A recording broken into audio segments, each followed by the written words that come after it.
पंकज यार, तुम तो हमेशा बाइक पे ब्यूरो आते थे ना, अचानक ऑटो में कैसे आया? अचानक नहीं सर, मेरी बाइक तो 2 दिन से खराब पड़ी है। तो तुम्हारी खराब पड़ी हुई बाइक कोई लेकर गया, उसने उसे रिपेयर करवाया और ठीक होने के बाद उसे एक लावारिस जगह पे छोड़ दिया, वो भी संयोग से एक ऐसे इंसान के घर के पास छोड़ दिया जिसका आज ही खून हुआ और जो तुम्हारे पिता का खूनी भी है। सर आप लोग मुझ पे शक कर रहे हैं? आप लोग को लग रहा है उस विक्रम विजय को मैंने मारा है? इस खून का एक ही सस्पेक्ट है और वो है पंकज।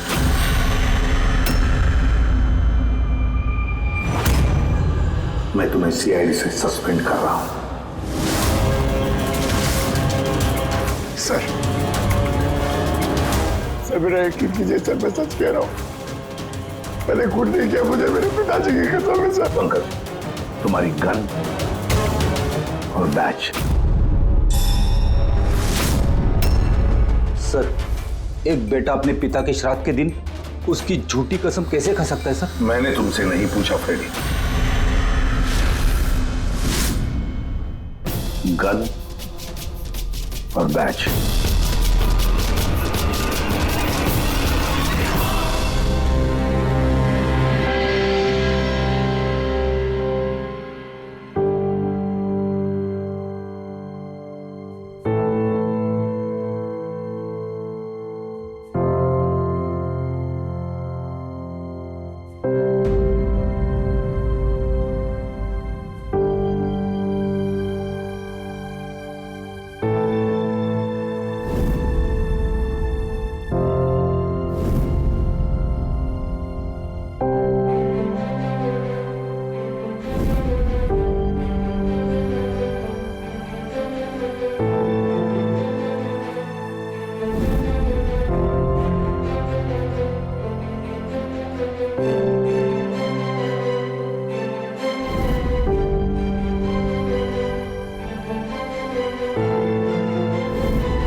ये गलत हो रहा है, एकदम गलत हो रहा है। नो ऑफेंस सर, लेकिन आप हम सब पे ऐसे हमेशा शक नहीं कर सकते। ये तुम क्या कह रहे हो अभिजीत? क्या गलत कहा मैंने? जब भी कभी किसी सीआईडी ऑफिसर के ऊपर झूठा इल्जाम लगता है, आप हम पे कभी भरोसा नहीं करते। ये तुम क्या बोल रहे हो अभिजीत? मुझे तुमसे ये उम्मीद नहीं थी। हमारी भी थोड़ी बहुत उम्मीद है सर आपसे। आपके एक इशारे पे जान देने को तैयार खड़े रहते हैं हम लोग। तो क्या इतनी सी उम्मीद रखना गलत है कि हमारे बुरे वक्त पे आप हमारा साथ देंगे, हम पे भरोसा रखेंगे? तो क्या मैं साथ नहीं दे रहा? सच जाने की कोशिश नहीं कर रहा हूं मैं? सच के इस सफर में आपने कई बार हमारे आत्मसम्मान को चोट पहुंचाई है सर, हमारे फर्ज, हमारी वफादारी पे शक करके। जब मुझ पे झूठे इल्जाम लगे थे, आपने मुझ पे भरोसा नहीं किया था। और जब तक अभिजीत निर्दोष साबित नहीं होता, उसे जेल में ही रहना होगा। जब दया पे झूठे इल्जाम लगे, आपने इस पे भी भरोसा नहीं किया। मगर शायद आप ही एक बात भूल गए, एक बार आप पे भी ऐसा झूठा इल्जाम लगा था।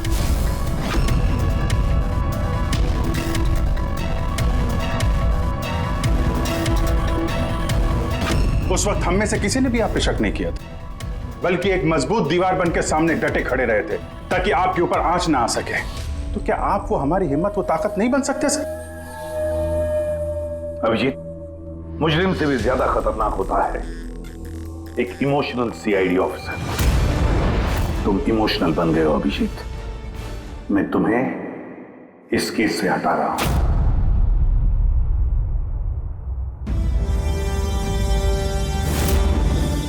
दया, पूर्वी, अब से पंकज की केस तुम दोनों इन्वेस्टिगेट करोगे, सिर्फ और सिर्फ तुम दोनों। ठीक है सर। अब आपको मुझ पे इतना भी भरोसा नहीं रहा कि मैं इस केस को न्यूट्रल तरीके से देख पाऊंगा भी या नहीं। इतने साल की ड्यूटी का ऐसा मेडल तो किस्मत वालों को मिलता है। Thank you sir.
अपनी पीठ मेरी तरफ करके खड़े हो जाओ।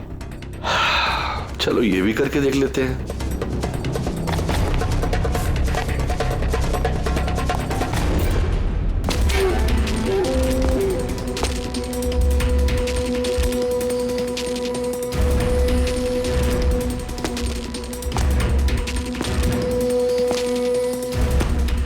आप आ गए सर? मैं आप ही का इंतजार कर रहा था। आप देखिए वहां फाइल पड़ी है, उसमें पूरा फाइनेंशियल प्लान पड़ा हुआ है और मुझे पूरा यकीन है कि आपको बहुत पसंद आएगा।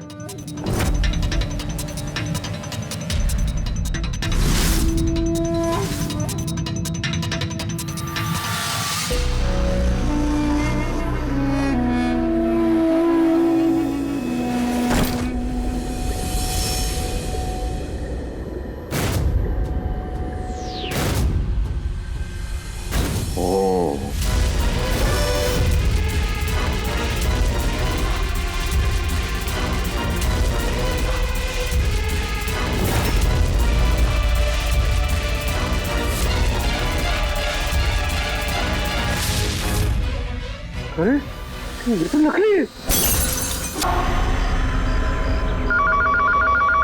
हेलो एसीपी प्रद्युमन है। व्हाट? कब? अच्छा ठीक है।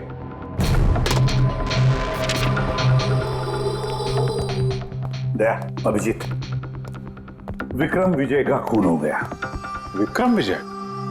वो हवाला कांड वाला सर? वही विक्रम विजय आज तक कानून से बच के भाग रहा था। आज उसका कत्ल हुआ उसके ही घर में। एक न एक दिन तो ये होना ही था सर। इतने सारे दुश्मन पाल रखे थे उसने।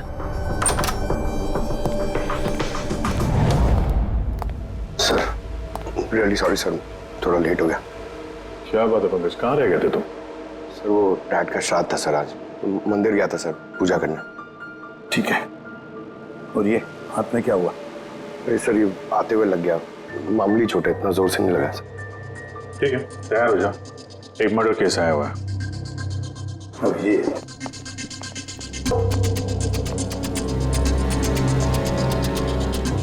इसका मर्डर है बुरे विक्रम विजय का।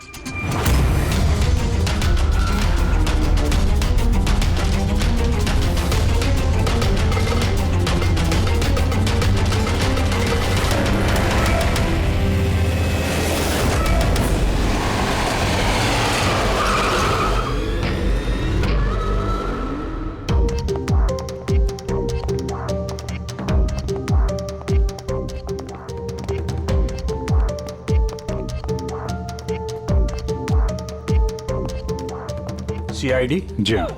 सर मैं गोपाल हूँ, विक्रम सर का मैनेजर। ये तीनों कौन? ये मोहित, विशाल और ये राघव है। ये सर के सिक्योरिटी गार्ड्स हैं। और आप?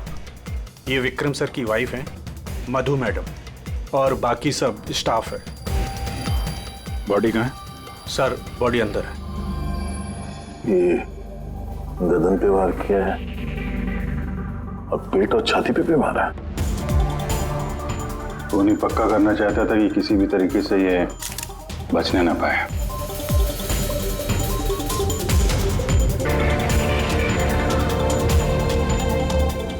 लगता है इससे हमला किया है इस पे।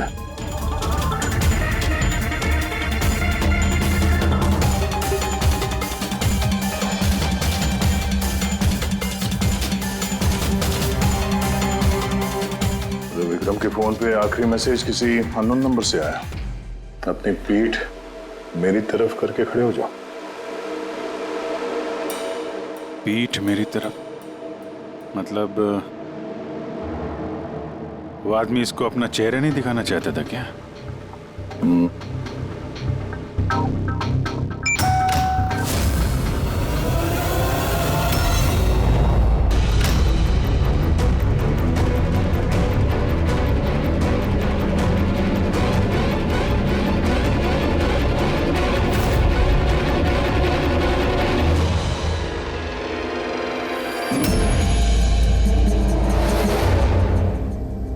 ये देखिए सर, फुलदान में से मुझे क्या मिला है? Audio recording device. Audio recording device? इस कमरे में जो भी बात हो रही थी वो कोई सुन रहा था। सर मैं उसका नाम तो नहीं जानती, पर वो जिस तरीके से तैयारियां करवा रहे थे उस हिसाब से तो लग रहा था जैसे वो उनका बहुत खास क्लाइंट हो और वो सिर्फ विक्रम से ही मिलना चाहता था।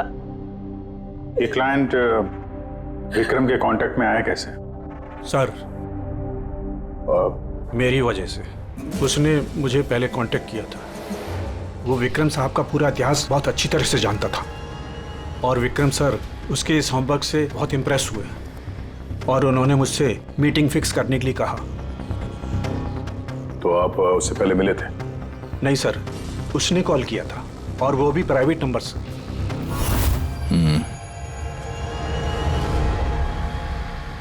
तो आप लोगों ने मीटिंग से पहले पूरी तैयारी कर ली थी? हाँ जी सर। उस कमरे को अच्छी तरह से चेक कर लिया था? हाँ। तो फिर ये ऑडियो की रिकॉर्डिंग डिवाइस ये कमरे में कैसे पहुंची? सर ये कहाँ से आया? फ्लावर में। फ्लावर पॉट में? वो तो तूने चेक किया था ना मोहित? मैंने चेक किया था सर, लेकिन मुझे फ्लावर पॉट में दिखा नहीं था। दिखा नहीं था? जी नहीं। अच्छा, ऐसे कैसे दिखा नहीं था? ब्यूरो चल, वहां पे अच्छे अच्छे को दिखने लगता है।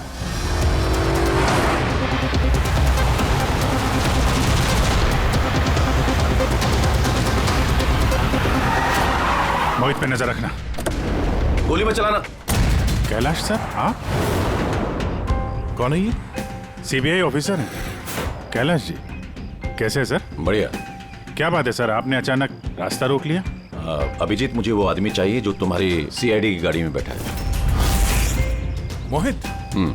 वो हमारा मुजरिम है सर, हम उसे ब्यूरो ले जा रहे हैं इंटरोगेट करने के लिए। नहीं अभिजीत, वो मुजरिम नहीं है, एक सीबीआई अफसर है। क्या करें आप? ये मोहित सीबीआई ऑफिसर है? मगर सर ये तो वो गार्ड की नौकरी कर रहा था विक्रम। क्या दिखावा? सच को छिपाने के लिए।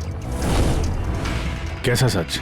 मोहित एक अंडरकवर है और मेरे कहने पर वहाँ ड्यूटी कर रहा था और मेरे कहने पे ही उसने विक्रम के वहाँ वो रिकॉर्डिंग डिवाइस लगाई थी और इसीलिए कुछ भी बताने से मना कर रहा था। ये अंडरकवर है, मर जाएगा मगर प्रोटोकॉल नहीं तोड़ेगा। नहीं ठीक है सर, वो एक्चुअली थोड़ी बहुत पूछताछ करनी पड़ेगी, खून का मामला है। जस्ट जनरल बातचीत। और हमें वो ऑडियो रिकॉर्डिंग मिल सकती है सर? हम जानना चाहते हैं कि खूनी और विक्रम के बीच क्या बात हुई थी। आप आ गए सर? मैं आप ही का इंतजार कर रहा था। आप देखिए वहां फाइल पड़ी है, उसमें पूरा फाइनेंशियल प्लान पड़ा हुआ है और मुझे पूरा यकीन है कि आपको बहुत पसंद आएगा। ये नोट तो नकली है। सर ऐसा लगता है कि विक्रम विजय खूनी को जानता है, इसलिए खूनी ने उसे अपना चेहरा देखने ही नहीं दिया। और जैसे ही विक्रम को पता चला कि जो पैसे उसे दिए गए हैं वो नकली हैं, खूनी ने उसे मार दिया और बैग लेके चला गया। तो काम करते हैं, इस मोहित से अंडरकवर कॉप से पूछताछ करते हैं।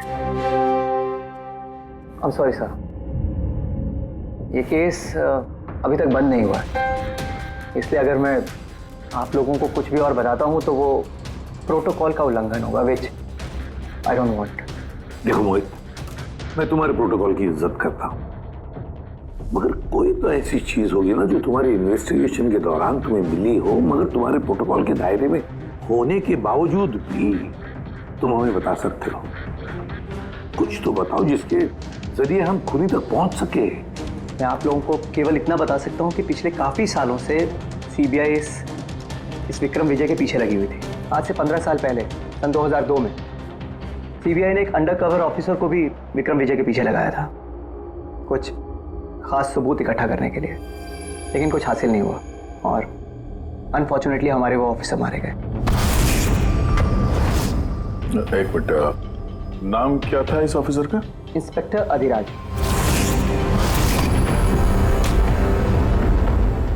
इंस्पेक्टर अधिराज। इस बोतल पे जो खून है, इस खून में विक्रम की डीएनए के अलावा किसी और का भी डीएनए। विक्रम के डीएनए के अलावा किसी और का भी डीएनए है? मेरे कहने का मतलब है कोई और भी था। कौन था सालुंखे? तो अपने क्रिमिनल डाटाबेस में कंपेयर करके देखा, मैच करके देखा तूने? उसकी जरूरत नहीं पड़ी। जरूरत नहीं पड़ी का क्या मतलब है सालुंखे?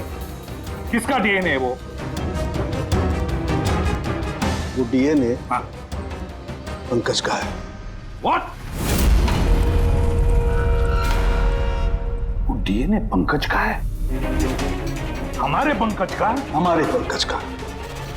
यार ये कैसे हो सकता है?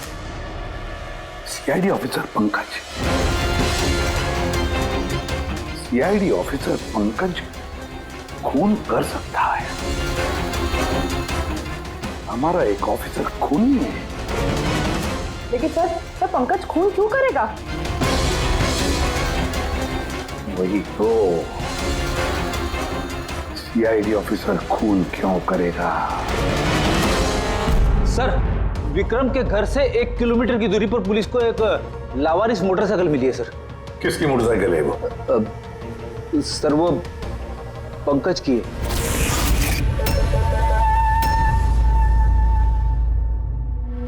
लगा मुझे। क्या मतलब? पंकज की बाइक पड़ी है वहां पे और आप लोगों को हैरानी नहीं हुई? विक्रम विजय जिसकी मौत हुई है आज, 15 साल पहले अधिराज जी, पंकज के पिता, एक अंडरकवर कॉप, बॉडीगार्ड बन के विक्रम विजय के खिलाफ सबूत इकट्ठा कर रहे थे और उसी दौरान वो मारे भी गए। मतलब सर पंकज को ये लगता है कि उसके पिताजी की मौत के पीछे विक्रम विजय का हाथ था और इसीलिए उसने अपने पिताजी की मौत का बदला लेने के लिए।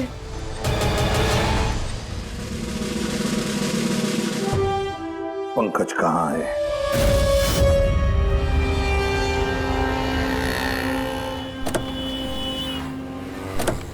अरे सर, आप लोग? यही सवाल तो हम भी तुमसे पूछने वाले थे। तुम यहाँ क्या कर रहे हो? तुम तो बीमार थे ना? अरे सर, बाइक चोरी हो गई थी मेरी। ये सामने पुलिस स्टेशन में रिपोर्टर कराने आया था। ये देखिए। हमें पता है तुम्हारी बाइक कहाँ है। आप लोगों को कैसे पता सर? तुम्हारी बाइक विक्रम विजय के घर के पास मिली है। वही विक्रम विजय जो तुम्हारे पिता का खूनी है। जब ब्यूरो में एसीपी साहब ने बताया कि विक्रम विजय का खून हुआ है तो तुम्हें पता था ना कि वही विक्रम विजय है? हाँ सर। अरे तो ब्यूरो में क्यों नहीं बताया तुमने? तुम्हें बताना चाहिए था ना कि विक्रम विजय तुम्हारे पिता का खूनी है। सर, डैड का श्राद्ध था सर। मंदिर से ब्यूरो आ रहा था, उनके बारे में सोच रहा था, ये न्यूज आ गई। एकदम हिल गया था सर, समझ में नहीं आ रहा था क्या करूं। और ये हाथ जो तुम्हारा कटा हुआ है, एग्जैक्टली हुआ क्या था? सर ये तो जब मैं मंदिर से ऑटो पकड़ के आ रहा था,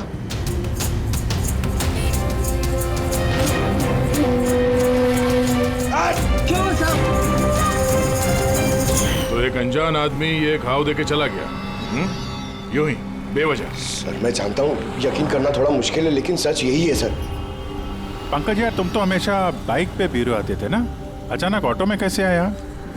अचानक नहीं सर, मेरी बाइक तो 2 दिन से खराब पड़ी है। तो तुम्हारी खराब पड़ी हुई बाइक कोई लेकर गया, उसने उसे रिपेयर करवाया और ठीक होने के बाद उसे एक लावारिस जगह पे छोड़ दिया। वो भी संयोग से एक ऐसे इंसान के घर के पास छोड़ दिया जिसका आज ही खून हुआ, और जो तुम्हारे पिता का खूनी भी है। सर आप लोग मुझ पे शक कर रहे हैं? आप लोग को लग रहा है उस विक्रम विजय को मैंने मारा है?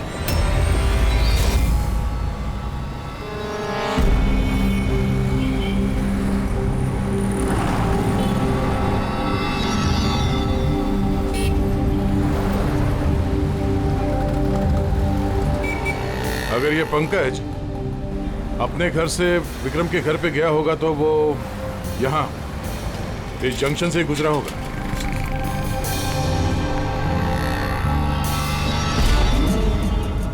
सर सिग्नल पे सीसीटीवी कैमरा लगा हुआ है। इस सीसीटीवी कैमरा के फुटेज से पता चल जाएगा कि पंकज यहाँ से गया था उस बाइक पे या कोई और था वो।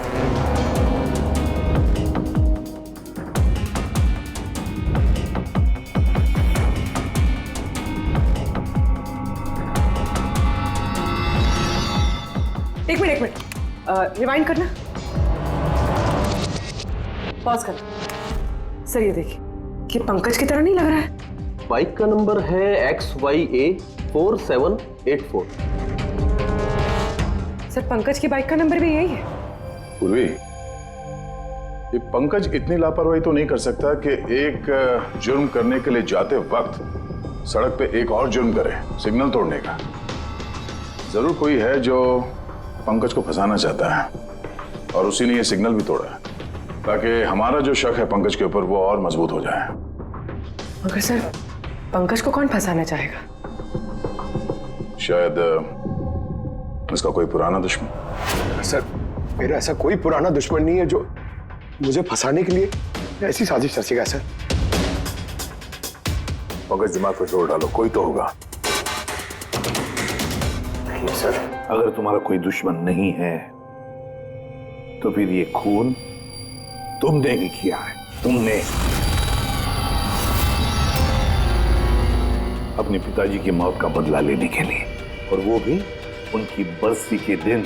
सर मेरा बदला लेने की कोई मेंटालिटी नहीं है सर। मैं खूनी नहीं हूं सर, मैं एक CID ऑफिसर हूं। जहां तक पिताजी की बात है सर, मैंने तो उन्हें ठीक से देखा भी नहीं। सर मुझे तो ऐसा कुछ याद भी नहीं है जो उन्होंने हमारे साथ कोई अच्छा टाइम स्पेंड किया हो या हमारे साथ रहे हो।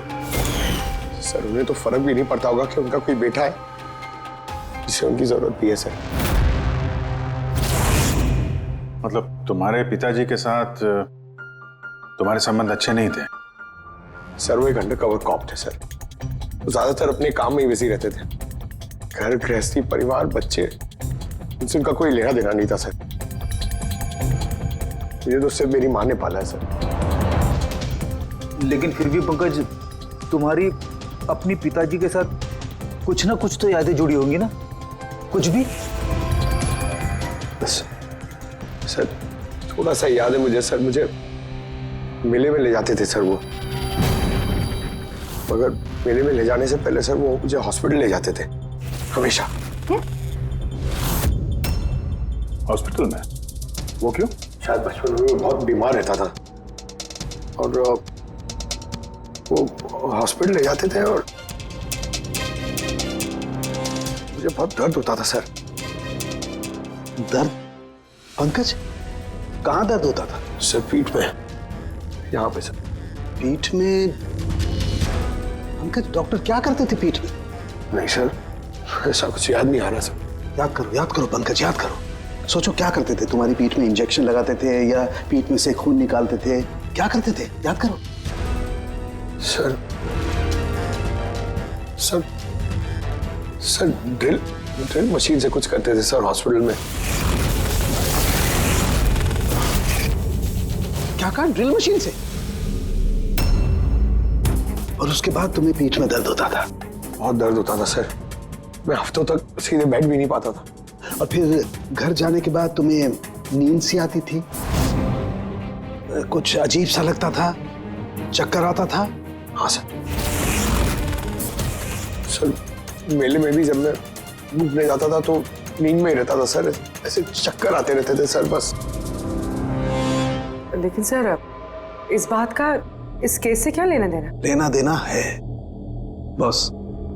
मुझे लगता है इसके पिताजी ने इसकी बहुत छोटी उम्र में इसका बोन मैरो डोनेट करवा दिया था। लेकिन सर बच्चों का बोन मैरो डोनेट करवाना तो गैर कानूनी है ना? गैर कानूनी है, लेकिन मुझे लगता है बॉस पैसे की वजह से या किसी भी और वजह से उस डॉक्टर ने इसके पिताजी के लिए ये सब कुछ किया था।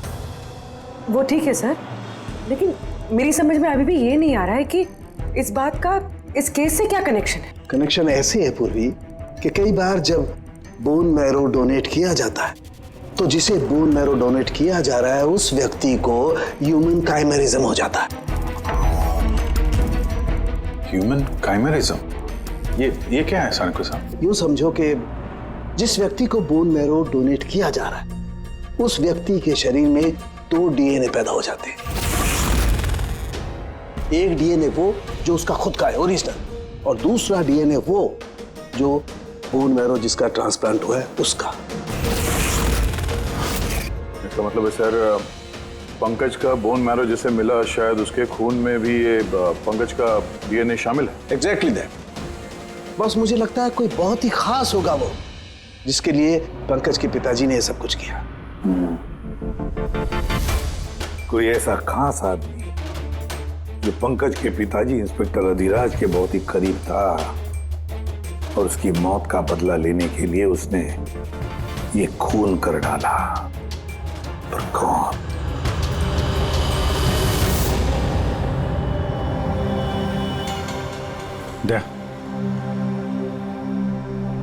Hi sir. हेलो अभिजीत। हाय दया, कैसे हो? गुड। सॉरी आपको यहाँ ऐसी जगह पे बुलाना पड़ा। अभिजीत, जो इन्फॉर्मेशन तुमको चाहिए थी वो ना तो सीआईडी ऑफिस में दी जा सकती थी और ना मेरे ऑफिस में। थैंक यू सर आपकी मदद के लिए। पंकज एक ईमानदार ऑफिसर है सर, और आपकी मदद से शायद हम उसकी बेगुनाही साबित कर पाए। अभिजीत, तुम्हें याद है एक खतरनाक मुजरिम था राका, उसको पकड़ने में तुमने मेरी मदद की थी, तो समझ लो मैं उसी का बदला चुका रहा हूं। दोस्ती में बदले नहीं चुकाए जाते सर। एक्चुअली हमें पंकज के पिता इंस्पेक्टर अधिराज जी के बारे में जानकारी चाहिए, जितनी भी आप दे सकें।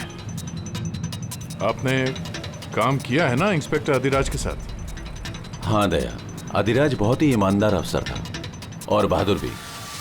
मुझे तो ये कहने में गर्व होता है कि हमने एक साथ काम किया। सर एक्चुअली हमें ये पता करना था कि उनके अंडरकवर मिशन के दौरान उनके कभी किसी से कोई खास रिश्ते बने थे। I mean, कोई नया परिवार, ऐसा कुछ। अभिजीत, ये जो अंडरकवर की दोहरी जिंदगी होती है, मुश्किल होता है जीना। एक पुलिस वाला भी तो इंसान ही होता है ना, और उसे भी वो चौकट कभी कभी नहीं लगनी चाहिए जो वो लांग गए। मतलब उनको भी किसी से प्यार हुआ था? उनका कोई दूसरा परिवार भी था? हाँ, अधिराज की दूसरी पत्नी बच्चे को जन्म देने के बाद गुजर गई। ओह, और अधिराज जी की मौत के बाद इस दूसरे बच्चे का क्या हुआ? ये राज हमेशा राज ही बना रहा कि अधिराज ने उस दूसरे बच्चे को कहाँ रखा, कैसे पाला, और वो बच्चा कहाँ गया, कभी किसी को नहीं मिला।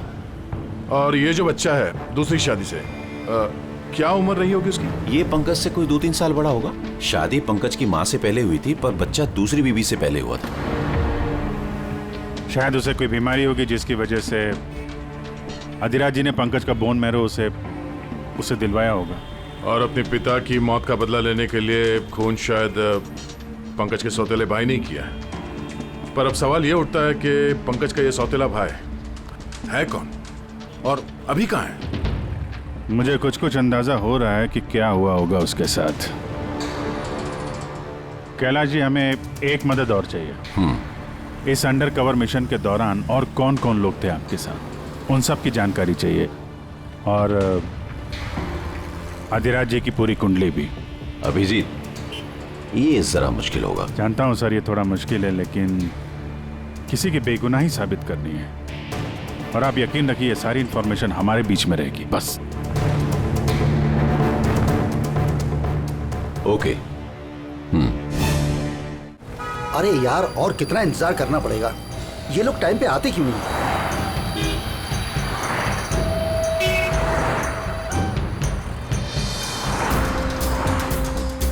अरे यार, आधे घंटे से इंतजार कर रहा हूँ। अरे मुझे आज ही पूरा पैसा चाहिए। अरे मुझे निकलना है इस शहर से आज ही। तेरा हिसाब तो मैं आज, अभी और इसी वक्त चुकता कर दूंगा।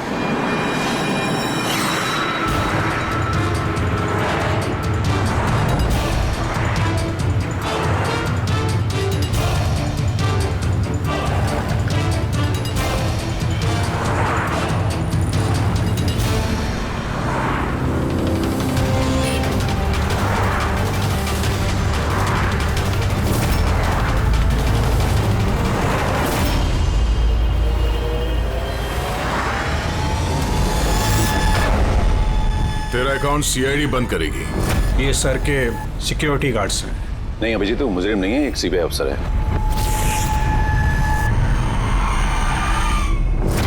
पिता के कर्ज को पूरा करना हर बेटे का धर्म होता है सर, और जो बेटा ऐसा करता है वही अच्छा बेटा कहलाता है, और वो हूं मैं। तुमने तो किया नहीं, मैंने लिया अपने पिता की मौत का बदला।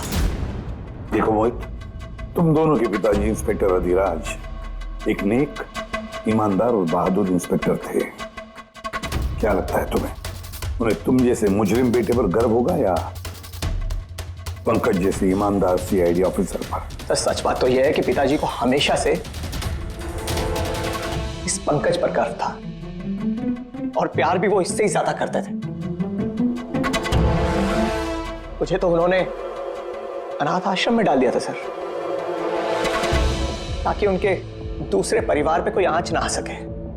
वो ये बात बताती तो हमारे पास आई क्यों नहीं?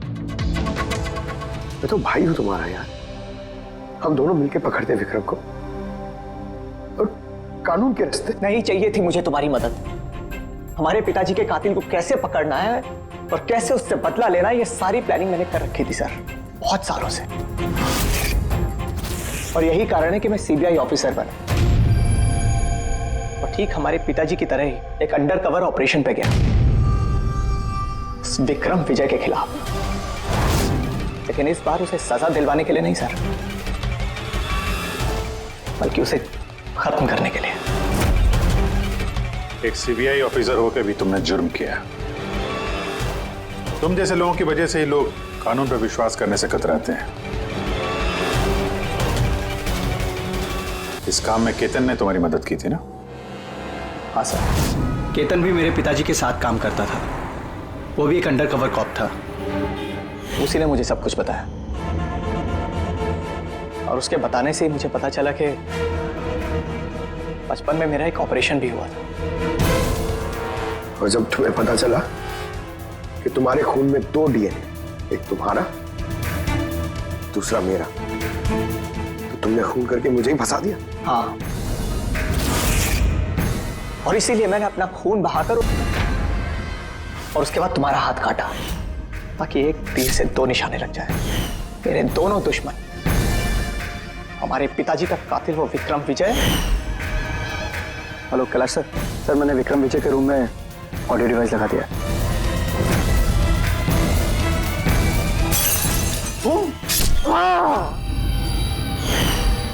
और तुम, मुझसे इतनी नफरत क्यों है तुम्हें भाई? क्यों ना करो तुमसे नफरत? आज तक सब कुछ तो तुम्हें मिला है, हमारे पिताजी का नाम, उनका प्यार, उनकी इज्जत, सब कुछ। और दुख की बात तो यह है कि ये सब कुछ मिलने के बाद भी तुम्हें इतना सा भी होश नहीं था कि हमारे पिताजी का कातिल है कौन। सर अगर आज मैं नहीं होता तो हम दोनों के पिताजी का कातिल आज भी जिंदा होता और खुला घूम रहा होता। और तुम्हें क्या मिला हुआ है? जेल? और खून करके तुम्हारे पिताजी को क्या मिला मरने के बाद? शर्मिंदगी? सर एक बात पूछ सकता हूं आपसे? आप लोग मुझ तक पहुंचे कैसे? क्योंकि मैंने कोई कसर नहीं छोड़ी थी सारे सबूत पंकज के खिलाफ करने में। मोहित, हम जानते थे कि पंकज ऐसा कभी नहीं करेगा। और रही बात तुम तक पहुंचने की, जब हमें 2 डीएनए के बारे में पता चला तो हमने तुम्हारे पिताजी इंस्पेक्टर अधिराज का बैकग्राउंड चेक किया। उसमें हमें पता चला कि उनका और भी एक बेटा है, तुम। और फिर बस हमने उस बेटे की पूरी कुंडली निकाली, मतलब तुम्हारी, और फिर सारा मामला समझ में आ गया। बहुत गलत किया तुमने मोहित, बहुत गलत किया। कानून तुम्हें कड़ी से कड़ी सजा देगा, शायद उम्र कैद या फांसी।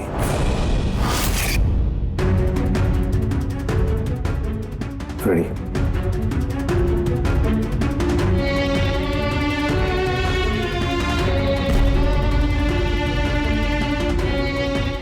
फ्रेडी सर,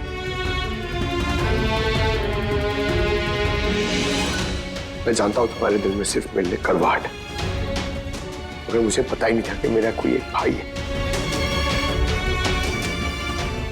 मुझे नहीं मालूम कि तुम्हारे साथ क्या होने वाला, मगर तुम एक बात हमेशा याद रखना, मैं तुम्हारा इंतजार कर रहा हूं। I'll wait for you.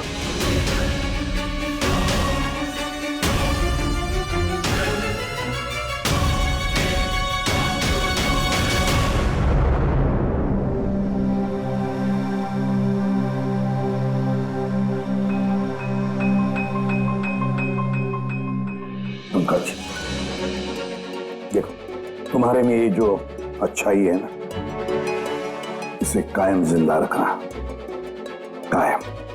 Welcome back to CID. Thank you sir. Sir, I am sorry sir, आप सही कह रहे थे। इमोशनल होके मैं कुछ जरूरत से ज्यादा ही बोल गया सर, आई एम सॉरी। देखो अभिजीत, तुम सब लोग मेरे लिए ना सिर्फ सीआईडी ऑफिसर्स हो, बल्कि मेरा गुरूर हो, मेरा आत्मविश्वास हो, मेरी ताकत हो। और एसीपी प्रद्युमन ने आज तक अपनी ताकत पर कभी शक नहीं किया और ना कभी करेगा। इम्तिहान की घड़ियां तो आती है और आती रहेंगी भी, मगर फर्ज की राह पर चलते वक्त अगर अपने बेटे पर भी गोली चलाना क्यों न पड़े, हाथ कांपने नहीं चाहिए।